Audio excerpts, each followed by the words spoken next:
sommes en octobre de l'année 2009 dans la ville de Québec.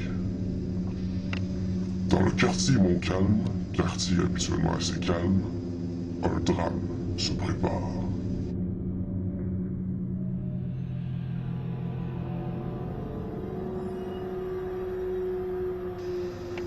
Après s'être fait laisser par son ex-conjoint de façon abrupte, Sabrina le suit sans cesse. Elle est présentement en train d'essayer de pirater ses informations personnelles sur son ordinateur. Mais elle ne sait absolument pas de ce qui l'attend. En effet, son ex-conjoint, M. William Letellier, est à l'extérieur de sa demeure et compte bien mettre un terme aux menaces de son ex-conjointe. Cela fait plus de 2 mois qu'il se fait harceler et que ses différentes adresses de messagerie électronique ne fonctionnent plus, vu que son ex-conjointe Sabrina en a pris possession. William a bu. Il est décidé à en terminer une bonne fois pour toutes avec cette histoire. Il s'approche de la maison, tranquillement, à pied, avec pour seule arme un bat de baseball en aluminium. Bah, William, ça fait peut-être 7 ans que je le connais. C'est mon ami. Bah, c'était mon ami. Depuis quand connaissez-vous M. Letellier? Ça fait une couple d'années, là. Je pense que ça remonte quand je me suis fait engager, ça a construit, là. Il était là, puis on travaillait ensemble. Puis au début, il était en bas, puis à un moment donné, il est monté sur le toit, là. Puis c'est un bon Jack, William, là. C'est un petit bon gars. Il a enfoncé les clous dans le fond. Il se rend à la porte de la cave. Il cogne. Attend une réponse. Sabrina, toujours à l'ordinateur, qui entend sa porte cogner, se demande qui peut bien la déranger à une heure aussi tardive. Elle se lève, se rend à la porte, l'ouvre, mais il n'y a personne.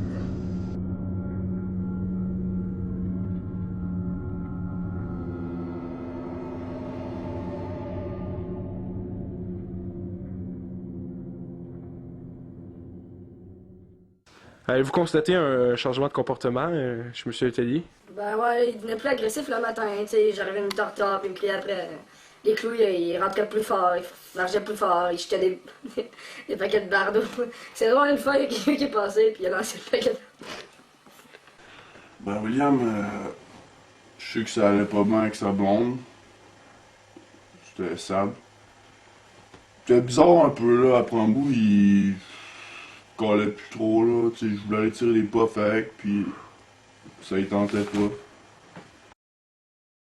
William, je l'ai rencontré, j'étais jeune, en 5e année, je crois, j'étais dans sa classe. Et on était des bons compagnons de classe. Après, j'ai continué à le voir, c'était vraiment un de mes bons amis. Depuis quand connaissez-vous M. Letellier? Écoute, ça fait longtemps, là. On joue ensemble au ballon, pis 12 mal, tu sais. Ah, écoute, ça n'a pas de bon sens, ça. William, ça le dit dans le nom, c'est ça coule d'eau. À un moment donné, il est viré vraiment raide. Ça... Ça n'a pas de sens. Ça n'a pas de bon sens. William s'était retiré du champ de vision de Sabrina pour se mettre à côté. Il a entendu que cette dernière a débarré la porte, mais a omis de la rebarrer lorsqu'elle a constaté qu'il n'y avait personne. Il en profite pour ouvrir cette dernière. William entre dans la maison. Il est déjà venu plusieurs fois et il connaît donc les lieux. Et il se doute que Sabrina se trouve à l'ordinateur. Il se rend dans cette pièce, dépose son bat de baseball sur le côté du cadre de porte pour ne pas qu'elle ne s'affole. Elle le voit, se lève et lui demande de sortir immédiatement de sa maison.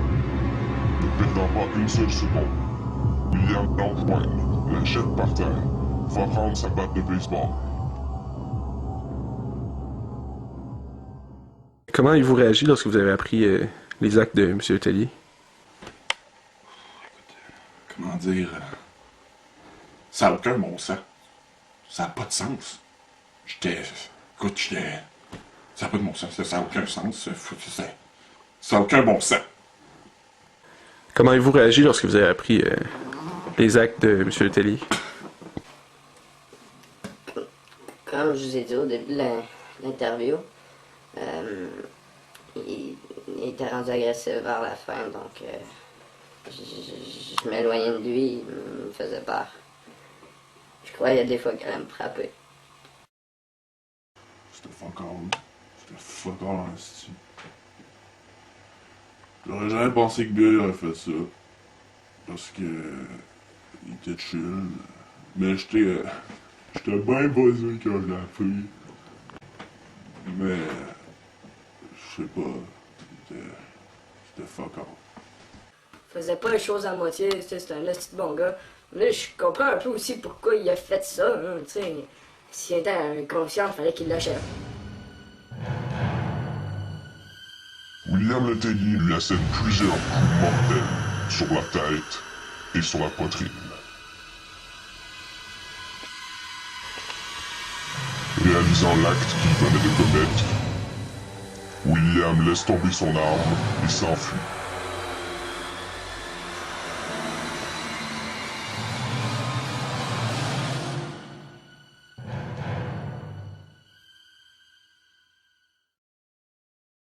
À cause de sa déformation entre le lobe frontal et l'oreille droite, nous avons pu se rendre compte que son nerf sciatique, qui donnait des spasmes de temps en temps, ça altérait son jugement. Il ne pouvait plus faire la différence entre le bien et le mal. Ce qui a pu causer les événements qui se sont passés il y a de ça 1 an et demi. Quand j'ai entendu parler du cas de M. Letellier, j'ai tout de suite su que j'aurais pu faire immédiatement un geste pour l'aider. Je croyais en son cas. Plusieurs jeunes, ça leur est arrivé dans la jeunesse. C'est possible de s'en sortir. M. Letellier est un geste complètement raisonnable et il peut s'en sortir. Selon l'article 2.7, cette situation était inconcevable. La justice devait être rendue. Alors, expliquez-moi en quoi l'arme du crime vous a aidé à... Ceci, est-ce que vous convient aussi, monsieur? Arme du crime, retrouvée sur les lieux, empreinte sur les parties génitales. Scène assez violente. Écoutez, monsieur, la vulve, le clitoris et les trompes de Fallope, la demoiselle, ont été retrouvés dans un état assez méprisant, suicidaire, accidenté, saignant, chaud. William Letellier n'était pas connu pour être quelqu'un de violent, du moins pas jusqu'à récemment. Il avait des amis, un travail, il aidait sa communauté, voyait souvent sa famille, était un homme dévoué, toujours prêt à avoir du plaisir mais toujours prêt à travailler. Il exécutait ses tâches méticuleusement. Il n'avait pas de troubles psychologiques connus jusqu'à ce jour. Il avait la réputation d'être de bien agréable compagnie. La police a pu retrouver des empreintes digitales sur le bat de baseball pour ainsi incriminer M. Letellier. En exécutant ce meurtre crapuleux, William Letellier voulait passer le reste de sa vie à s'amuser sans se préoccuper de son ex-conjointe. Il passera désormais le reste de sa vie en prison.